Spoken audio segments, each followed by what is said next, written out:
ओम सजात्म स्वरूप परम गुरु शुद्ध चैतन्य स्वामी ने नमः। स्यद्वाद नए षट द्रव्य गुण पर्याय और प्रमाण का जड़ कर्म चेतन बंध का अरु कर्म के अवसान का कह कर स्वरूप यथार्थ जग का जो किया उपकार है उसके लिए जिनवाणी माँ को वंदना शतवारी है, वंदना शतवारी। श्री कमल बत्तीसी में सम्यक चारित्र यानी आत्मरमणता का उपाय, मोक्ष का निश्चय मार्ग समझने का प्रयास कर रहे हैं। कहते हैं कि यदि आपने एक आत्मा ही आत्मा का ज्ञान ध्यान करना बताया, फिर इसमें बाहर से भी कुछ व्रत नियम संयम करना आवश्यक है या नहीं, तो कहते हैं अध्यात्म में निश्चय नय की प्रधानता रहती है और व्यवहार नय गौण रहता है और वह साथ चलता है।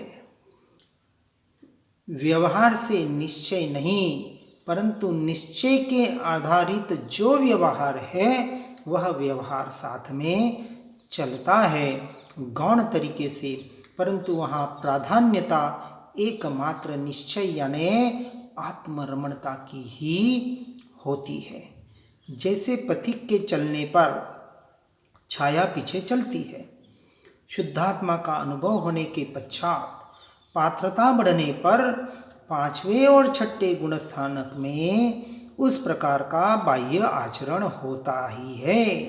उस प्रकार के भाव आए बिना नहीं रहते और पर्याय की शुद्धि में वृद्धि के अनुसार कषाय भी घटते जाते हैं, सो व्रतादि भी होते हैं। मुक्ति मार्ग चलने में मोक्ष रूपी कार्य के लिए उपादान कारण अपने ही शुद्धात्म स्वरूप का श्रद्धान ज्ञान तद्रूप आचरण ध्यान ही एकमात्र उपयोगी है और उसमें निमित्त कारण व्यवहार व्रत संयम तप आदि है। जब शुद्धात्मा अपने में जमेगा रमेगा तब ही आत्मा कर्ममल से रहित हो सकता है। साधु के या गृहस्थ के भेष व व्यवहार चारित्र वास्तविक सच्चा मोक्ष मार्ग नहीं है। सम्यक दर्शन ज्ञान चारित्र की एकता मोक्ष मार्ग है, ऐसा जिनेंद्र परमात्मा कहते हैं। जैसे खेत में बीज बोने पर उसमें पत्ते फूल फल अपने आप उगते हैं, लगते हैं, लगाना नहीं पड़ते, इसी प्रकार धर्म मार्ग में सम्यक दर्शन ज्ञान चारित्र होने पर भूमिका के अनुसार पर्याय की शुद्धि होने पर उस प्रकार का आचरण स्वयं होता है, न हुए ऐसा होता ही नहीं है। इसलिए मूल लक्ष्य को छोड़कर व्यवहार में फिसलना यह अज्ञान अनादि से चल रहा है। इसलिए सबसे पहले सम्यक दर्शन को यानी अपनी आत्मा का निर्णय करना, आत्मा का अनुभव करना यानी सच्चा श्रद्धान करना, यही एकमात्र सच्चे साधक का कर्तव्य है। इसलिए चौथा गुण स्थानक अविरत सम्यक दृष्टि की कहा। पहले बाहर यदि व्रत जप तप पर ही जोर देंगे, बाहर की ही मन वचन काया की क्रियाओं में ही धर्म स्थापित कर लेंगे तो सत्य धर्म तक कभी पहुंच नहीं पाएंगे। इसलिए गुणस्थानक की अपेक्षा से अपनी आराधना हर जीव को करनी है। हमने ऊपर चौथे पांचवें छठे गुणस्थानक को पहले समझ लिया था। अब कहते हैं कि जब हम आत्मा का यानी स्वयं का ध्यान करने बैठते हैं, चिंतन मनन करते हैं, तब यह अब्रह्म के विकथा व्यसन विषयों के नाना प्रकार के भाव चलते हैं। इसके लिए क्या करें? तो समाधान में सद्गुरु तारण स्वामी बताते हैं गाथा 15 में, अबम्भं न चवन्तं विकः विसनस्य विषयमुक्तं च ज्ञानसहावसु समयं समयं सहकारममल अन्मोयम। अर्थात शुद्धात्म स्वरूप में लीन होने से अब्रह्म भाव छूट जाता है। इसमें भ्रमित मत हो, चक्राव मत, चारों प्रकार की विकथाएं दूर हो जाती है। व्यसन और विषय आदि जितने भी विकार है सभी छूट जाते हैं। इसलिए हे भव्य, कर्मोदायिक विभाव में भ्रमित मत हो। समस्त विकारों से भिन्न ज्ञान स्वभावी स्वसमय ऐसा परम पवित्र निज शुद्धात्म स्वरूप को देखो तथा हमेशा अपने ममल स्वभाव की अनुमोदना कर बार बार चिंतन मनन कर निज शुद्धात्मा में लीन और स्थिर रहो, उसी का पुरुषार्थ करो। यही सम्यक चरित्र है और इससे यह सब भाव विभाव को यानी विलय को प्राप्त हो जाते हैं। यानी प्रारंभिक अवस्था में यदि ऐसे विकथा के भाव आ जाए तो विचार करना यह मेरा स्वरूप नहीं है, मेरा स्वभाव नहीं है। कर्मोदया जनित जो भी परिणमन हो रहे हैं, चाहे विकारी भाव आ रहे हैं, चाहे किस कौन से भी विकल्प आ रहे हैं, इन सब से न्यारा और इनको जानते वक्त अपने ज्ञान स्वभाव को जानने वाला इस तरह से निरंतर भेद ज्ञान और भेद विज्ञान करते करते अपने स्वरूप और स्वभाव में लीन होने का प्रयास और पुरुषार्थ करना, यही एकमात्र इन विकारों से, इन कषायों से, इन बाहर के कर्मोदय जनित परिणामों से बचने का उपाय है। इसलिए बार बार यही कहा जा रहा है कि जो समय सार्जी की संवर क्रिया में ज्ञप्ति क्रिया जो बताई गई है, भेद ज्ञान और भेद विज्ञान, यही एकमात्र उपाय आत्मरमणता का है। इसलिए निरंतर जो भी मन वचन काया के परिणमन हो रहे हैं वहाँ से दृष्टि हटाकर भेद विज्ञान के द्वारा स्व समय के ऊपर, अपने आत्मा के ऊपर दृष्टि को स्थिर करने का हमें प्रयास और पुरुषार्थ करना, यही सारा उसका उपाय है। इसलिए जो द्रव्यलिंगी विषय सेवन छोड़कर तपस्क्षण करते हैं तो भी वह असंयमी कहलाते हैं। द्रव्यलिंगी 9 कोटि वाड़ ब्रह्मचर्य पालन करे, मंद कषाय करे, परंतु स्व आत्मा का, अपने स्वभाव का भान न होने से उसे चतुर्थ व पंचम गुणस्थान वाले ज्ञानी से भी हीन बतलाया है। बात यहाँ समझना है। व्यवहार बाहर से नहीं पालना ऐसा नहीं कहा जा रहा है। बार बार कथन किया कि गुणस्थान के अनुसार बाहर का व्यवहार उन जीवों को होता ही होता है, परंतु उस व्यवहार में धर्म बुद्धि नहीं होती। इस बात का निर्णय करना है और इसलिए सब कुछ छोड़कर एकमात्र प्रथम अपनी स्वसंवेदन प्रत्यक्ष आत्मा का निर्णय करे, अनुभवन करे, श्रद्धान करे। यही एकमात्र हमारा पहला और कर्तव्य कहें या आवश्यक कहें, यही एकमात्र उपाय है। और असंयत, देश संयत सम्यक दृष्टि के कषायों की प्रवृत्ति तो है, परंतु उसकी श्रद्धा में कोई भी कषाय करने का अभिप्राय नहीं है। जो कर्मोदयो जनित भाव हो रहे हैं, जो क्रियाएं हो रही है, उनसे वो अपने आप को सदैव न्यारा, स्वतंत्र, भिन्न ही अनुभवन कर रहा है। उसकी प्रतीति में टंकोत्कीर्ण हो चुका है। ऐसा अविरत सम्यक दृष्टि भी बिना अपने आत्मानुभव वाले विरतिधारी श्रावक और साधु से भी उच्च श्रेणी में गिना गया है। इसलिए द्रव्यलिंग को तो शुभ कषाय करने का अभिप्राय रहता है और उसकी श्रद्धा में वह भला भी समझता है। इसलिए जिनके अंतर में भेद ज्ञान रूपी कला जग चुकी है, चैतन्य के आनंद का जिसे वेदन हुआ है, ऐसे ज्ञानी धर्मात्मा वास्तविक सच्चे वैरागी है। और ऐसे ज्ञानी विषय कषायों में मगन रहे, यह विपरीतता संभव नहीं है। उसमें मग्न नहीं होते, विषय कषाय आ भी जाए तो वहाँ से भी भेद ज्ञान करके वहाँ से भी जल्द से जल्द छूटने का प्रयास और पुरुषार्थ करते ही करते हैं। इसलिए अभी जिसको अंतर में भान ही न हो, तत्व संबंधी कुछ भी विवेक न हो, वैराग्य न हो, और वह ध्यान में बैठकर अपने को ज्ञानी माने, तो वह स्वच्छंदता का ही पोषण कर रहा है। इसलिए पहले ज्ञान फिर ध्यान की बात बताई है। यहाँ ज्ञान जो समझते हैं, यहाँ क्षोभशम ज्ञान, शास्त्रों के ज्ञान की बात नहीं हो रही है। क्षोभशम ज्ञान के द्वारा, सद्गुरु सत्शास्त्रों के ज्ञान के द्वारा जो उसमें दिशा निर्देश किया गया है, ऐसे ज्ञान स्वभावी भगवान आत्मा का अनुभवन करना, ज्ञान स्वभाव का अपने परम परिणामिक भाव में आ जाना, इसको सच्चा ज्ञान कहा है, जो सम्यक दर्शन सहित होता है। और ऐसे ज्ञान के बिना का ध्यान मात्र तरंग रूप हो जाता है, ऐसा श्रीमद् राजचंद्र जी ने भी अपने अभिप्राय में कहा हुआ है।